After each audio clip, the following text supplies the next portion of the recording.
finish this topic within 5 to 10 minutes. See, this topic is property. As I told you, there are two types of classification of contraceptive. First is spacing method or temporary method. Second is terminal or a permanent method. So in first classification, that is spacing or a temporary method, first classification that I have read, that is called as barrier method. Second classification is property. Third is hormonal contraceptive. Fourth is post-conception contraceptive. And fifth is miscellaneous. So this is the second one. I just introduced this topic because this topic has to be taught in a very what we call as neat and clean manner, because property, as it has got two main important things. Number one is, this is of practical importance, day-to-day practice, medical practice. Second is, the question on property is invariably asked. So, I will just introduce this topic. If you consider the history of the property everybody knows. मालूम है कि नहीं property, नाम तो सुना रहेगा. So property, this is the word known to each and everyone, because our government, central government, state government, local health organization in city, they do lot of propaganda on this. So property, if you go to the back to the history of this property, history is long back in 18th century. In 18th century, these Arabs, the Arab people, they were knowing that by inserting the two round or oval shaped stone into the horn of the camel prevents the conception or fertilization of hope. So in 18th century, more than, this is 21st century, more than 200 to 300 years back, this was known to us. So Arab were knowing, they were the first person to how to avoid the pregnancy in camel. This is number one. Number two is, after that, the same thing they were advocating in female, human being. So, but instead of the stone, many things have been tried to avoid this pregnancy or a fertilization of the ovum by inserting many things into the uterine cavity. So they tried ringworm, they tried the plastic materials, they tried the silk material, they tried the silver material. So silk, plastic, silver, everything was tried, but nothing worked.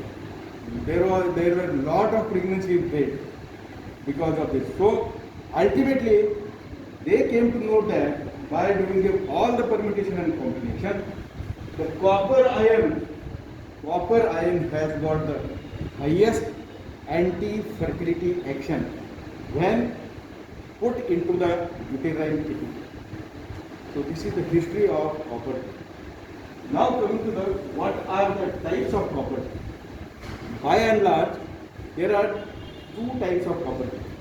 Number one is inert or non-medicated property. Inert or non-medicated property made up of polyethylene. Number two is medicated property, means on the same property, some medicines, maybe in the form of some medicine or maybe in the form of some metal like copper is attached. So this is the by and large classification, non-medicated or inert. Second is medicated property. This medicated property further classified under three headings: first generation property, second generation property and third generation property. The example of first generation property is a Lipiz's loop. Lipiz's loop.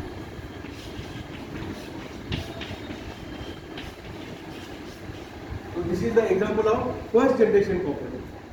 Second generation property, so there is no medicine applied on this or a copper or any metal applied on it. Only this lipid loop is of this shape of lipid loop is like this. Bulbous tip, and the braid is double S shape. So this is lipid loop. Why bulbous tip? Why bulbous tip? This is not pointed, but this is a bulbous tip. Because when it is inserted into the uterine cavity, the chance of getting the perforation is less. That's why this tip is bulbous. Otherwise, if you put this lipid loop with force, what happens is it pierces, enters into the uterine cavity, and it pierces the uterine wall and comes inside the abdomen. To avoid the uterine perforation, this is tip of this lipid loop is bulbous, and on the external surface of this lipid loop, this sulfate is used. This is because if it gets misplaced into the abdominal cavity, this can be seen under the X-ray, where it is, whether it is in abdominal cavity or that has expelled outside the body. So there are 4 types of lipid loop: A, B, C, D. A is the thickest one, large size. A is the thin size, while B is the more thicker size as compared to the A. Commonly used is lipid loop type D because it has got less expulsion rate. Means the rate of expulsion of copper T from the uterine cavity is less if you compare with the size A. This is about the lipid loop. Never the question is asked on lipid loop. So this is the first generation IUD. Second generation IUD is copper T. This is copper T. So the proper copper T classification. This is a proper classification. Older classification and newer classification. Older classification examples are copper 7, copper 280. Newer classifications are Nova T and copper 380. What is used by the government? What type of copper T government supplies is copper 380. This is asked in Bhagwan. Copper 380 or copper T 380 number. What is this 380 or 200 or 7? 380, 200 or 7 means this is the amount of copper. So shape of the copper T is like this. So 380 means what? This is the amount of copper which has been applied on the external surface of the copper T per square millimeter. So number indicates amount of copper applied on the copper T. So this is the older classification, newer classification. Older classification, copper 7, copper T 7 and copper 200, copper T 200. Newer classification, Nova T and copper T 380. There is one more type of copper T available which is used in the private practice. This is all used by the government. This is more commonly used by the government. What we use in private practice is multi-loaded copper. Why? Because the chance of expulsion of the multi-loaded copper T is less. This multi-loaded copper T can be kept in the body, in the C2, in the uterine cavity more than 5 years. So rest I will discuss.